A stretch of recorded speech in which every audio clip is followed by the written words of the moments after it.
The champagne flute shattered against the hardwood floor, amber liquid spreading like a stain across my grandmother's Persian rug. Dmitri didn't even flinch, just continued his animated conversation in rapid Russian with his mother, Svetlana, who sat perched on my white leather sofa like a disapproving raven. Before we jump back in, tell us where you're tuning in from, and if this story touches you, make sure you're subscribed because tomorrow, I've saved something extra special for you. Она даже не может правильно убрать дом, he said, gesturing dismissively in my direction. She can't even clean a house properly. His mother cackled, her jewelry rattling as she shook with laughter.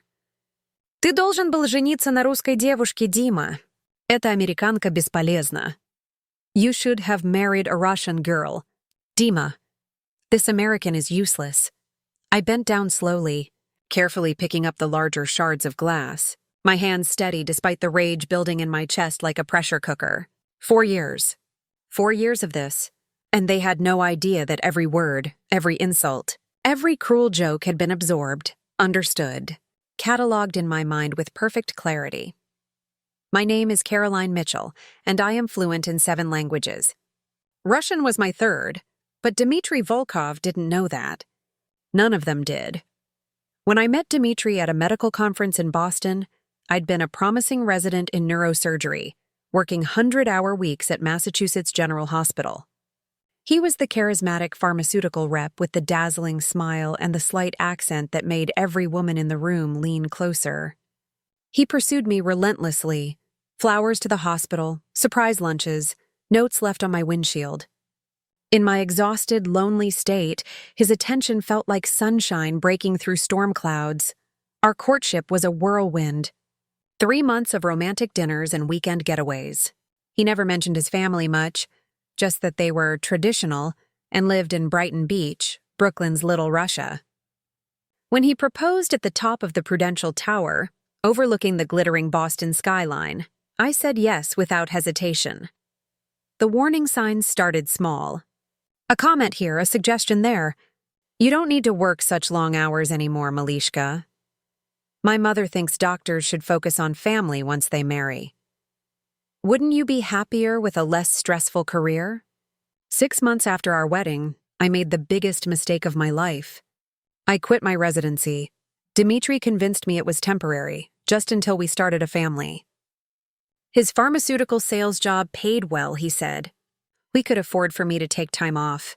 His mother was getting older and needed help.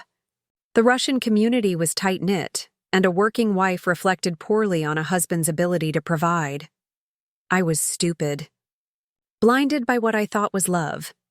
The shift happened gradually, like water slowly coming to a boil. First, it was just his mother visiting. Then his sister Irina, with her 3 bratty children.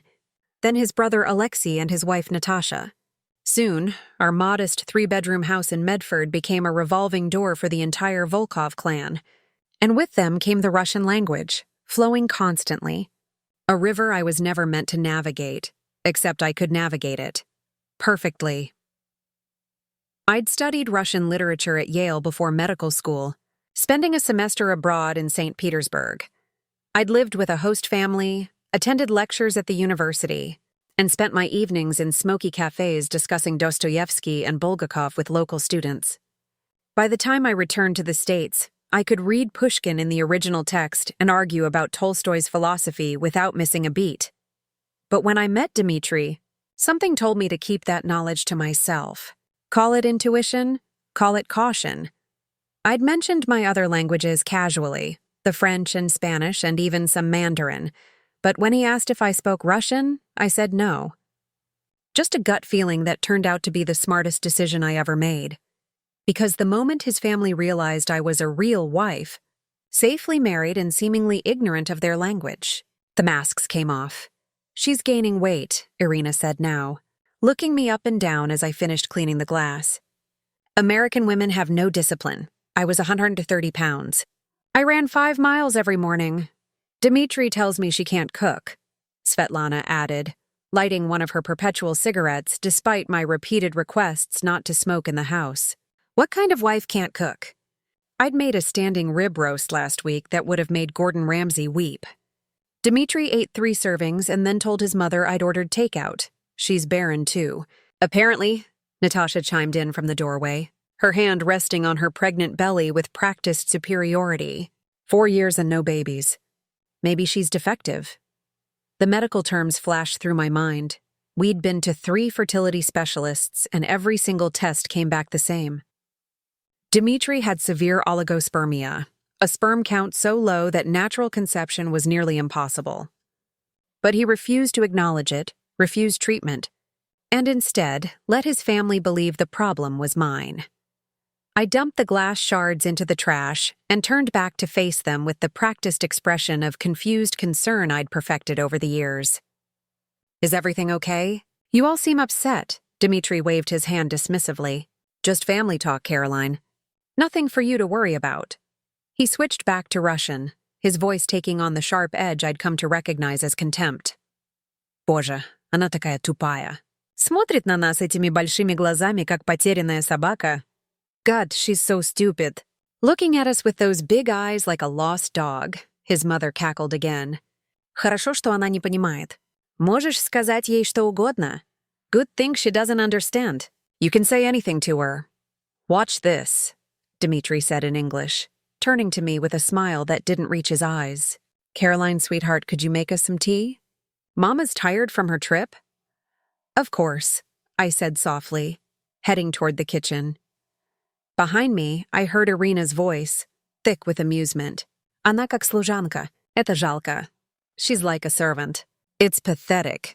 That's what wives are for, Dmitri replied in Russian. And they all laughed. Preparing and narrating this story took us a lot of time. So if you are enjoying it like this video, it means a lot to us. Now back to the story. In the kitchen, I gripped the edge of the granite countertop, my knuckles white. The tea kettle sat on the stove and I filled it with water.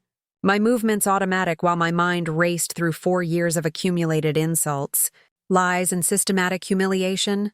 The first time I'd understood their conversation. We'd been married for 3 months. Svetlana had come for Sunday dinner. And as I'd served the pelmeni, I'd spent all afternoon making, following her own recipe to the letter. She'd leaned over to Dmitri and whispered, Ona готовит как свинья. Это несъедобно. She cooks like a pig. This is inedible. Dmitri had nodded, taking another bite. I know, Mama, but what can I do? American women are hopeless in the kitchen. I'd kept my face neutral, but inside something cracked. The insults escalated. My appearance, my intelligence, my worth as a woman. Nothing was off limits when they thought I couldn't understand. And Dmitri was always the ringleader, his cruelty sharpened by his family's encouragement. She's getting dull, he'd told Alexei last month during a barbecue. No fire anymore. Just this boring, obedient wife who does whatever I say. Sometimes I miss the challenge. Trade her in for a newer model. Alexei had joked, flipping burgers. Plenty of Russian girls would line up for a successful man like you. Maybe I will, Dmitri had replied, and they'd both laughed. I'd smiled and brought them more beer, but I wasn't just smiling and taking notes anymore. 6 months ago, I'd started planning. It began when I found the stack of bills hidden in Dmitri's home office. Credit cards I didn't know existed. Maxed out with charges to restaurants I'd never been to. Hotels in cities he'd supposedly never visited.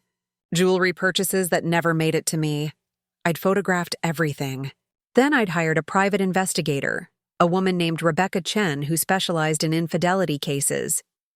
She was expensive, but I'd kept my own bank account, a small safety net funded by the consulting work I'd been doing remotely, using my medical knowledge to review cases for law firms.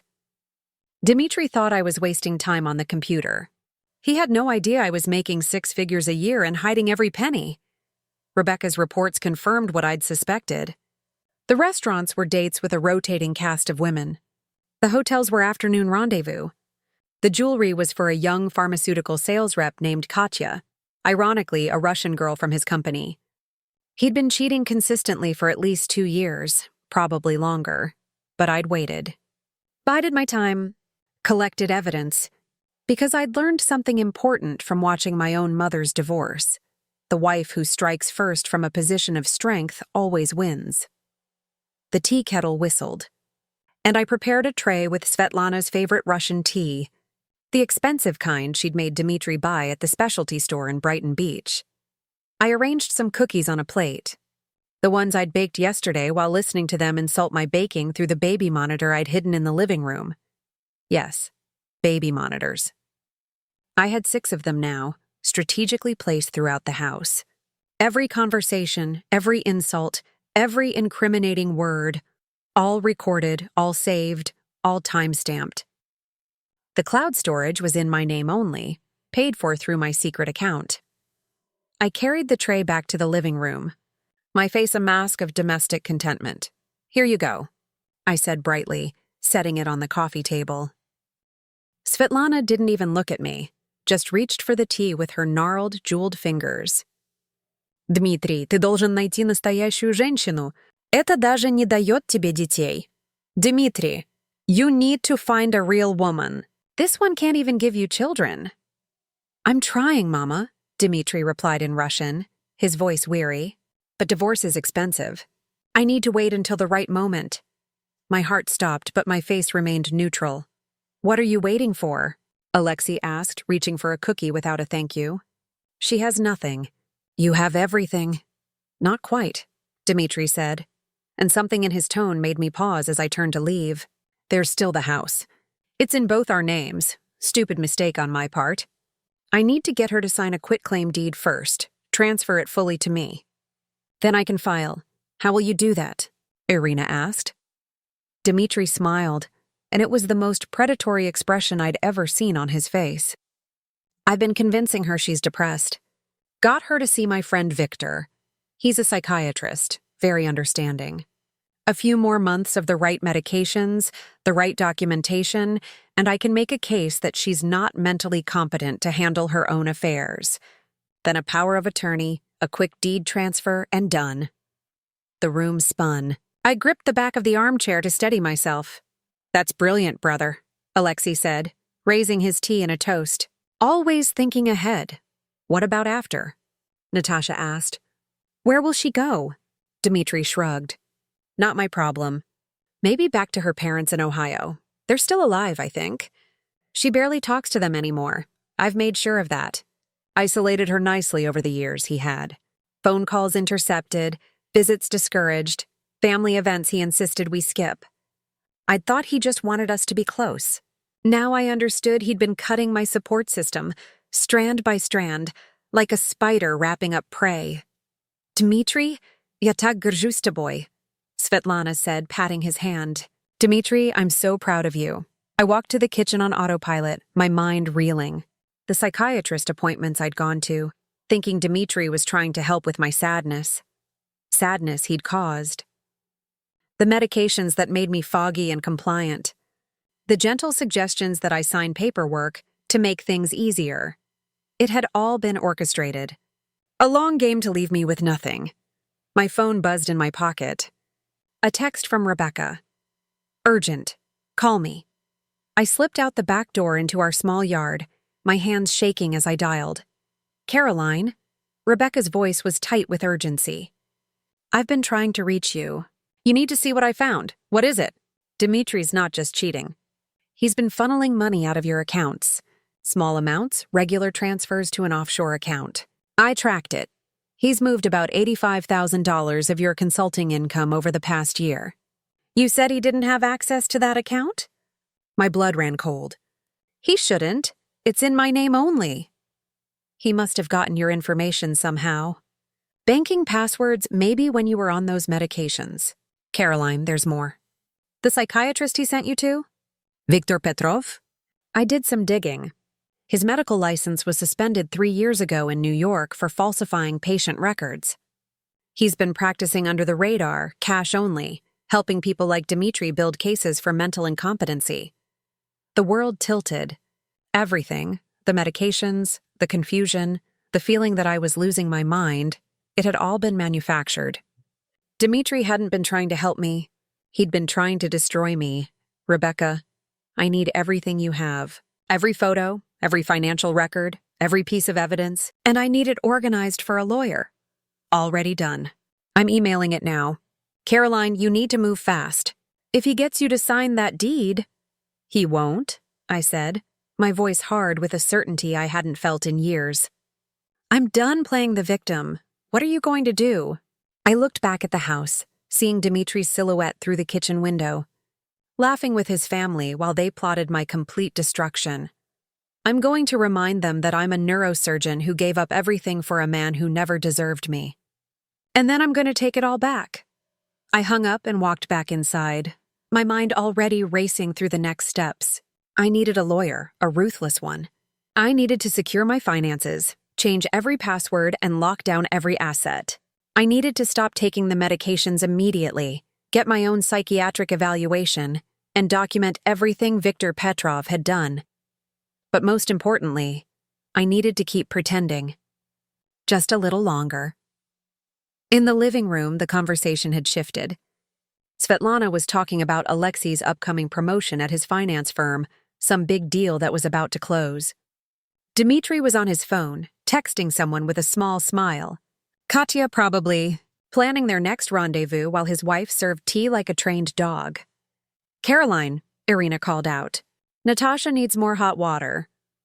Of course, I said, taking the teapot with my empty smile firmly in place. As I filled it in the kitchen, I caught my reflection in the window. For the first time in 4 years, I really looked at myself. The woman staring back wasn't the confident surgeon who'd once held lives in her hands.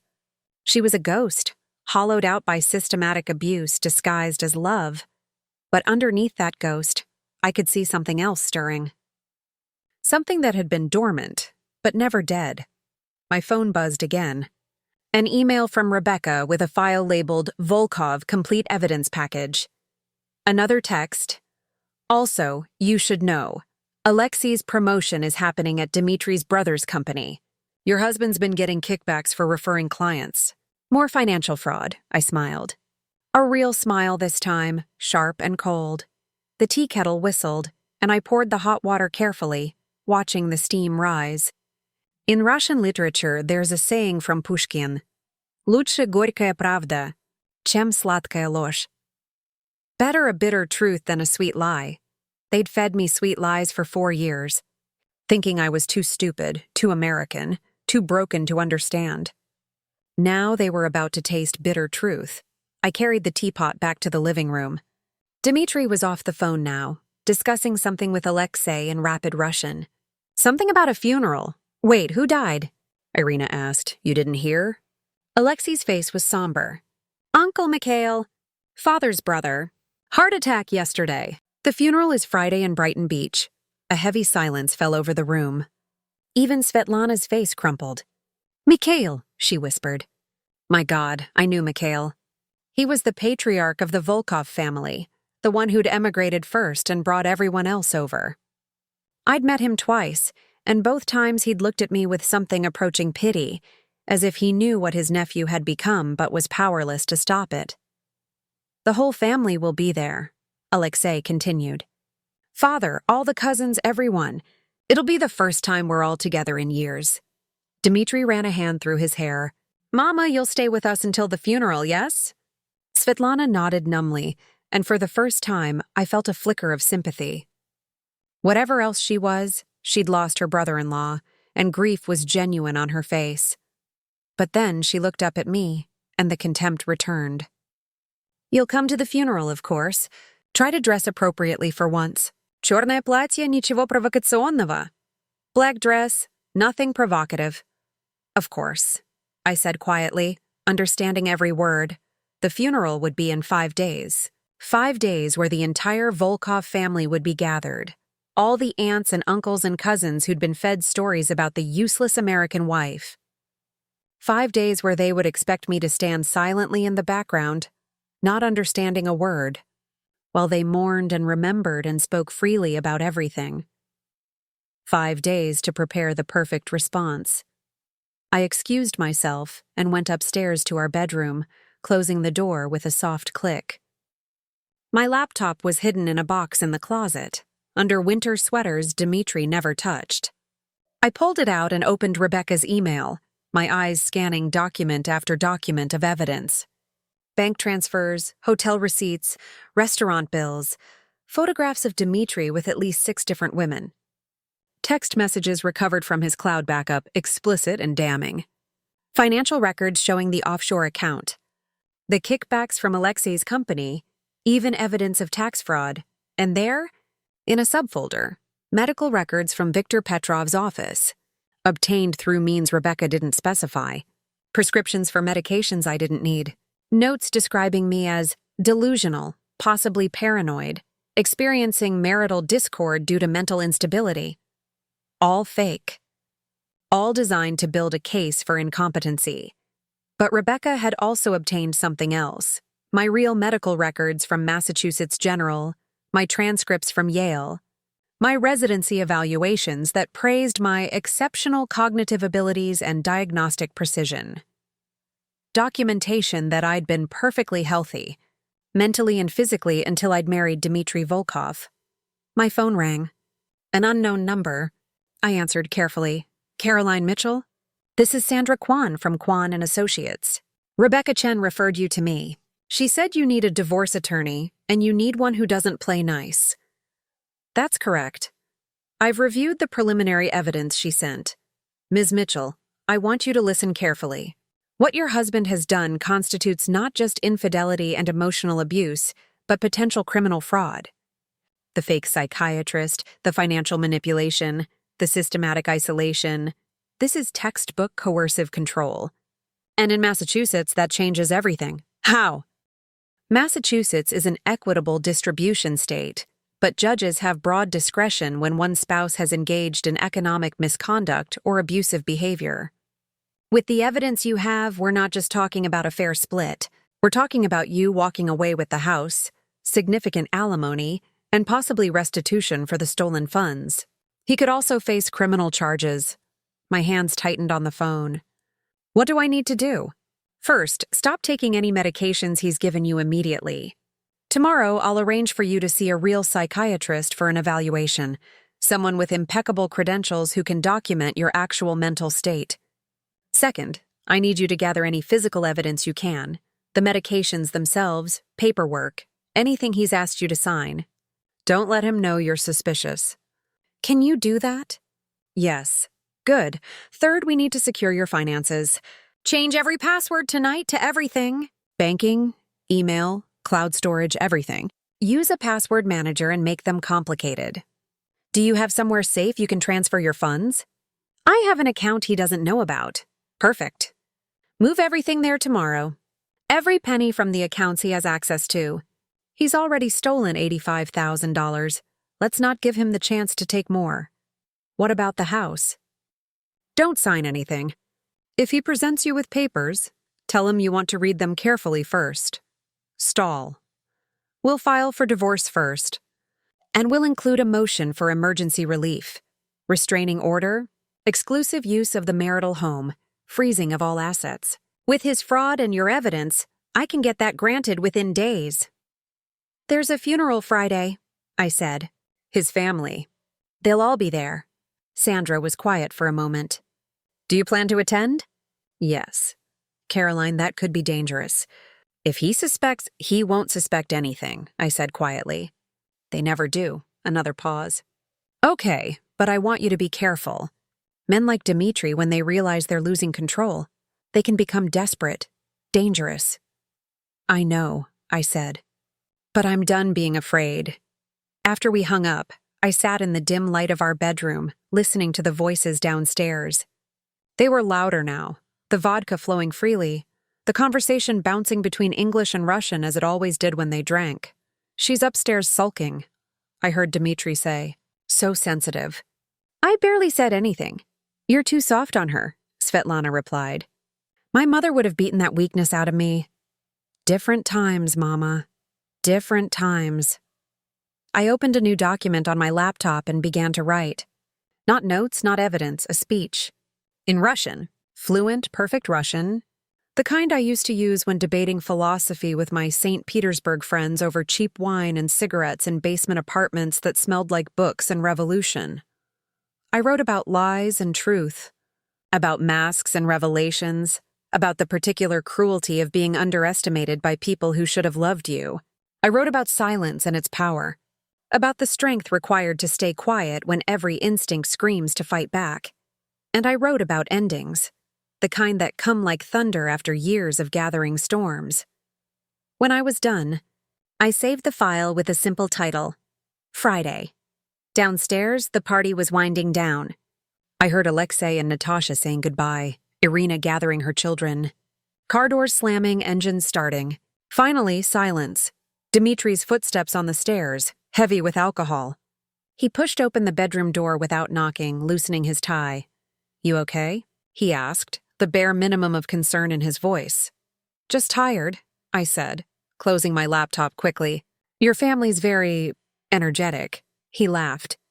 "They like you, you know. Mama was just saying so." The lie was so casual, so automatic, I almost admired it. "Almost. That's nice," I said quietly. "I like them too." "Good. Listen, Friday's going to be a long day. Uncle Mikhail's funeral. You'll need to be on your best behavior. The whole family will be watching." "I understand. Wear the black dress, the conservative one. And maybe don't talk too much. These things are very traditional, very Russian. Better to just blend into the background." "Of course," I said, meeting his eyes. "I wouldn't want to embarrass you." He smiled, satisfied with my compliance, and headed to the bathroom. I heard the shower start, and I lay back on the bed, staring at the ceiling. 4 more days. 4 days to perfect my speech, to make sure every piece of evidence was organized, to transform myself from victim back into the surgeon who'd once commanded operating rooms with the precision of a general. 4 days until the funeral, where the entire Volkov family would gather to mourn Uncle Mikhail, and instead bear witness to a resurrection. The wife they'd dismissed, mocked, and tried to destroy was about to rise from the ashes they thought they'd created. And when she spoke, in their language, with their secrets, backed by their lies documented and proven, the ground would shake beneath their feet. I closed my eyes and smiled in the darkness. Let them have their last few days of certainty. Let them believe the game was already won. Because I'd learned something important over these 4 years of forced silence. The most devastating attacks are the ones nobody sees coming, and I was done being invisible. The 4 days passed in a blur of careful preparation. Each morning, I woke before Dmitri, flushed the medications down the toilet, and replaced them with vitamins that looked similar enough to pass inspection. The fog that had clouded my mind for months began to lift, and with it came a clarity so sharp it almost hurt. Tuesday morning, I met with Dr. Patricia Huang, a psychiatrist Sandra had recommended. Her office was in downtown Boston, far from Dmitri's network. "Ms. Mitchell," she said after our 2-hour evaluation, "I can state with absolute certainty that you show no signs of depression, anxiety disorders, or any condition that would impair your judgment or competency. What you do show are classic symptoms of someone emerging from a psychologically abusive relationship." She typed as she spoke, her fingers flying across the keyboard. "I'm documenting everything. The fake medications, the gaslighting, the systematic isolation. This will be a crucial piece of your case." "Thank you," I said, my voice steady for the first time in months. "Caroline," she leaned forward, her expression serious. "What you're about to do, confronting them all at once. Are you sure? This kind of revelation can be dangerous." "I'm sure," I said. "They need to understand that I heard everything. Every word, every insult, every plan to destroy me. They need to know they never broke me. They just made me stronger." Wednesday, I met with Sandra at her office. She'd organized everything into a comprehensive legal package that made my hands shake when I held it. "We file Monday morning," she said, "the day after the funeral. By Monday afternoon, Dmitri will be served with divorce papers, a restraining order, and a motion to freeze all marital assets. He'll also receive notice that we're pursuing criminal charges for fraud and identity theft." "What about Viktor Petrov?" Sandra's smile was predatory. "I've already contacted the Massachusetts Board of Medicine. He's about to have a very bad week." Thursday night, Svetlana, Dmitri, and I had a quiet dinner. She'd been staying with us, and the constant presence was exhausting. But I maintained my mask perfectly. "Tomorrow will be difficult, Mama." Dmitri said in Russian, holding her hand. But we'll get through it together. Mikhail was a good man, she replied, tears in her eyes. He deserved better than a heart attack at 65. I served them tea, silent and obedient, while internally reviewing my speech one more time. Every word was burned into my memory now, every pause, every emphasis calculated for maximum impact. That night, as Dmitri slept beside me, I lay awake watching the ceiling fan rotate slowly overhead. Tomorrow would change everything. Tomorrow the invisible wife would become visible in the most spectacular way possible. Friday morning dawned gray and cold, appropriate for a funeral. I dressed in the conservative black dress Svetlana had specified, pinned my hair back in a simple bun, and wore minimal makeup. The perfect picture of a respectful, submissive wife. "You look appropriate," Dmitri said, straightening his own black suit in the mirror. "Remember, stay quiet. Let me do the talking." "Of course," I said softly. The funeral was at a Russian Orthodox church in Brighton Beach, a ornate building with golden domes and icons that glittered in the candlelight. The parking lot was already full when we arrived. The entire Volkov family had turned out to mourn Uncle Mikhail. Inside, I recognized faces from family gatherings over the years. Dmitri's father, Viktor Volkov Sr., a stern man who'd barely spoken to me. Aunt Galina with her permanent scowl. Cousins whose names I'd never learned because they'd never bothered to introduce themselves properly. And there, in the front pew, Alexei and Natasha with their children. The service was long, conducted entirely in Russian and Old Church Slavonic. I stood, sat, and kneeled at the appropriate times, keeping my eyes downcast, the model of a confused American wife trying to be respectful at an event she couldn't understand. Around me, the family wept and prayed. Whatever else Uncle Mikhail had been, he'd clearly been loved. I felt a pang of genuine sadness. He'd been kind to me, one of the few who had. After the service, we moved to the church hall for the repast. Long tables were laden with traditional foods, zakuski, pelmeni, blini with caviar, plates of pickled vegetables. Vodka flowed freely, and the conversation grew louder as people shared memories of Mikhail. I stayed on the periphery, serving food, refilling glasses, playing my role perfectly. But I was also listening, cataloging, waiting for the right moment.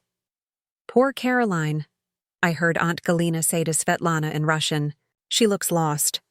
"Does she understand anything happening today?" "Nothing," Svetlana replied. "Like a child at an adult gathering. It's almost sad. Dmitri should have married Russian," Galina continued. "This is what happens when you bring in outsiders." Across the room, Dmitri stood with his father and Alexei, drinking vodka and talking in low voices. I caught fragments of their conversation. "The business deal closes next week," Viktor Sr. said. "Alexei will get his promotion." "And you'll get your cut, Dima. 20% of the kickback." "As agreed." "Good," Dmitri replied. "I'll need it for the divorce. Once I get her to sign the house over, I can file." "You're sure she doesn't suspect?" Alexei asked. Dmitri laughed. "Caroline, please. She barely knows what day it is anymore. Victor's medications have her completely compliant. Next week I'll present her with the power of attorney papers, tell her it's for estate planning, and she'll sign without reading." "She always does." My hands tightened on the glass I was holding, but my face remained neutral. The afternoon wore on. More vodka, more memories, more tears. Around 3 o'clock, Viktor Sr. stood and raised his glass. "I want to make a toast," he announced in Russian, his voice carrying across the hall. "To my brother Mikhail, who brought our family to this country and gave us opportunities we never could have had in Russia. He taught us to be strong, to take what we deserved, to never show weakness. He would be proud of the men we've become." Everyone raised their glasses.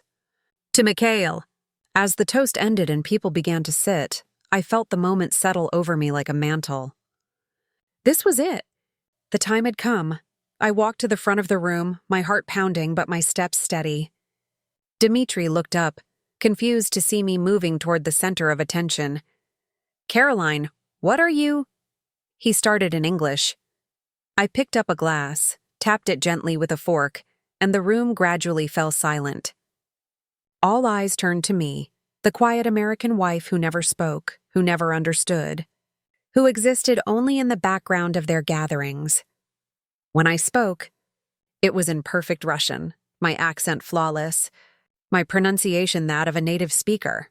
"I would also like to make a toast," I began, and the shock on their faces was instantaneous and profound. Dmitri's face went white.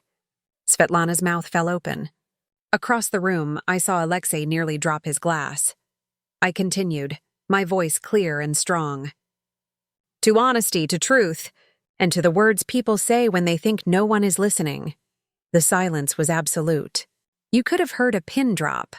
"My name is Caroline Mitchell," I said, still in Russian, "and I have been fluent in this beautiful language for 15 years. I studied Russian literature at Yale University. I spent a semester in St. Petersburg, where I lived with a host family and attended lectures at the State University. I can read Pushkin in the original text. I can discuss Dostoevsky's philosophy of suffering. I can quote Bulgakov's Master and Margarita from memory." I paused, looking directly at Dmitri, whose face had gone from white to gray, which means that for the past 4 years, every single day of our marriage, I have understood every word you said, every insult, every cruel joke, every lie you told about me to your family, every plan you made to destroy me." Svetlana stood abruptly. "Dmitri, what is she—" "Sit down, Svetlana," I said sharply in Russian, and she actually obeyed, shock overriding her instinct to protest. I turned back to address the room. "You all thought I was stupid. A useless American who couldn't cook, couldn't clean, couldn't even understand when she was being mocked. You called me a servant. You called me barren. You called me pathetic. All in front of my face, thinking I was too ignorant to comprehend." I walked slowly across the room, and people actually backed away from me. "Dmitri," I said, stopping in front of my husband. "You told your mother I was boring. You told your brother you might trade me in for a newer model. You told your family I was mentally incompetent, while secretly feeding me medications prescribed by a psychiatrist whose medical license was suspended 3 years ago for fraud." His mouth opened, but no sound came out.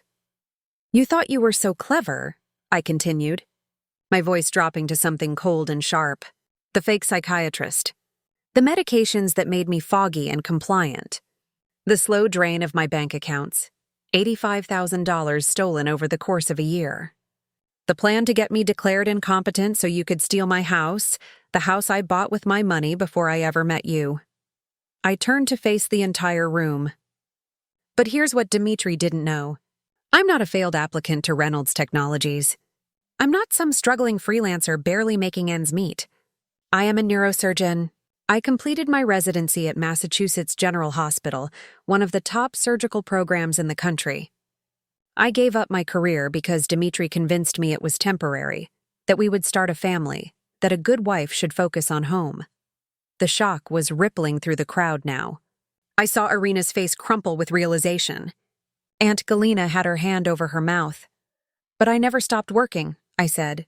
"I've been consulting remotely for medical malpractice firms, reviewing cases, providing expert testimony. I've made over $600,000 in the past 4 years. Money Dmitri knew nothing about. Money that's safely locked away where he can never touch it." I pulled out my phone, holding it up. And while he was busy trying to steal from me, I was busy documenting everything. Every conversation, recorded on hidden devices throughout our house. Every text message to his mistresses, yes, multiple women, including Katya from his pharmaceutical company. Every financial transaction showing the offshore accounts, the kickbacks from Alexei's company, the tax fraud. Alexei jumped to his feet. "That's a lie?" "It's not," I said calmly, switching to English briefly before returning to Russian. "I have a private investigator's complete report. 6 months of surveillance, financial records, photographs. Your promotion, Alexei? Built on illegal kickbacks facilitated by your brother. Your company's deal closing next week. It's going to be investigated by the SEC because I've already filed a report." The room erupted in chaos. People shouting, Svetlana screaming at Dmitri in rapid Russian. Victor Sr. demanding to know what was happening, but I raised my voice above them all. Enough! The authority in my voice, the voice I'd used in emergency rooms when someone's life hung in the balance, cut through the noise like a scalpel. You want to know why I waited? I said, looking directly at Dmitri. Why I stayed silent for 4 years, listening to your cruelty, your plans to destroy me. Because I wanted you to feel completely safe. I wanted you to think you'd won. I wanted you to incriminate yourself so thoroughly that there would be no escape. I walked back to the front of the room, addressing everyone. Monday morning, I'm filing for divorce. Dmitri will be served with papers that include restraining orders, asset freezes, and notification of criminal charges for fraud, identity theft, and financial exploitation. Viktor Petrov, the fake psychiatrist, is being reported to the Massachusetts Board of Medicine and will face criminal charges. And every single person in this room who participated in mocking me, in planning my destruction, in treating me like a servant in my own home, you all get to live with the knowledge that I heard everything. The silence that followed was deafening. Dmitri finally found his voice, weak and desperate. Caroline, please, I can explain. Explain what? I said coldly. That you didn't mean the things you said? That it was just jokes? That you really loved me? I laughed, and it was bitter. You know what the saddest part is, Dmitri? I would have loved you forever. I gave up my career for you. I changed everything about myself to fit into your family, to be what you wanted. And you repaid that devotion by trying to destroy me. Tears were running down my face now, but my voice remained steady.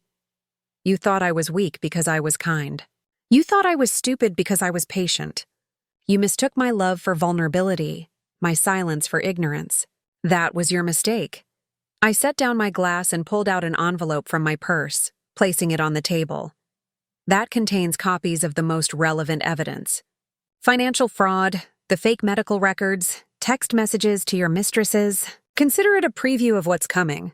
The full package has already been delivered to my attorney, to the police, and to the IRS. I started toward the door, then turned back one last time. Uncle Mikhail once told me something, I said quietly. It was at our wedding reception. He pulled me aside and said in English, yes, he knew English, a man who truly loves his wife builds her up, never tears her down. He knew even then what kind of man you were, Dmitri. I wish I'd listened. I looked around the room one final time, at all the faces that had mocked me, dismissed me, treated me like I was nothing. Goodbye, I said in Russian. I hope you all remember this day. The day the servant became the master. The day the stupid American wife revealed she'd been the smartest person in every room. The walk to my car felt like floating. Behind me, I could hear the eruption of voices, the shouting, the chaos. But I didn't look back. My phone rang before I even left the parking lot. Sandra's voice was excited. Caroline, Rebecca just called. The police got our evidence package. They're opening an investigation into both Dmitri and Viktor Petrov immediately. We're moving faster than expected. Good, I said, my hands shaking on the steering wheel. How did it go? The funeral? I laughed, and it felt like releasing years of pressure. Sandra, I stood in front of his entire family and told them everything. In Russian. You should have seen their faces. Oh my God, she breathed. Caroline, that's either the bravest or the craziest thing I've ever heard. How do you feel? Free, I said. For the first time in 4 years, I feel completely free. Over the next few weeks, everything unfolded exactly as planned. Monday morning, Dmitri was served with divorce papers at his office. The restraining order meant he couldn't come home, couldn't contact me, couldn't access our joint accounts, which I'd already emptied of my contributions, leaving only his money. Viktor Petrov's office was raided by federal agents. They found records of dozens of other cases where he'd helped people falsify medical documentation for divorces, custody battles, and insurance fraud. He was arrested within a week. Alexei's company was indeed investigated by the SEC. The kickback scheme Dmitri had been running went deeper than anyone suspected, involving multiple companies and millions of dollars. Both brothers faced federal charges. Katya, the pharmaceutical rep, was fired when their affair became public knowledge. The other women he'd been seeing scattered like leaves in the wind. And me? I moved back into my house. My house, as the deed confirmed, purchased before marriage with my own funds. I threw away every trace of Dmitri, reclaimed every room, and slowly began to rebuild the life I'd abandoned. But the biggest change came from an unexpected phone call 6 weeks after the funeral. Dr. Mitchell? This is Dr. James Chen from Massachusetts General Hospital. I was your supervising attending during your residency. My heart nearly stopped. Dr. Chen, it's been a long time. It has. I heard about what happened. The whole medical community is talking about that fake psychiatrist case, and I wanted to reach out. Caroline, your residency evaluations were exceptional. What you did, walking away from surgery, it never sat right with me. I had my reasons, I know, and I'm not here to judge. I'm here to offer you something. We have an opening for an attending neurosurgeon. It would mean completing the last year of your residency, getting recertified. But Caroline, you were too talented to lose to medicine. Come back. Come home. I stood in my living room, looking out at the garden I'd neglected for years, now beginning to bloom again in the spring sunshine. Yes, I said. Dr. Chen, yes. I would love to come back. 3 months later, I stood in an operating room at Mass General, wearing scrubs again for the first time in 4 years. My hands were steady as I held the scalpel, my mind clear and focused as I performed a complex spinal surgery that saved a woman's life. After the surgery, as I was scrubbing out, I caught my reflection in the observation window. The woman looking back at me was different from the ghost I'd seen 4 years ago. She was strong, scarred, but victorious. My phone buzzed with a text from Sandra. Divorce finalized. House is yours, alimony granted. Dmitri pleaded guilty to fraud charges to avoid trial. 18 months in federal prison. It's over, Caroline. You won. I smiled, peeling off my gloves. Not just won. Survived, rebuilt, reclaimed. That evening, I met Rebecca and Sandra for dinner at a restaurant overlooking Boston Harbor. We toasted with champagne, real champagne, not the cheap kind Svetlana used to demand. To new beginnings, Sandra said, raising her glass. To justice, Rebecca added. To understanding every word, I said. And we all laughed. The waiter approached, speaking in rapid Russian to someone behind me, a new hostess, apparently struggling with the reservation system.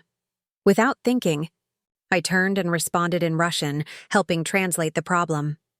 The hostess's face lit up with gratitude. Spasibo, she said. Thank you.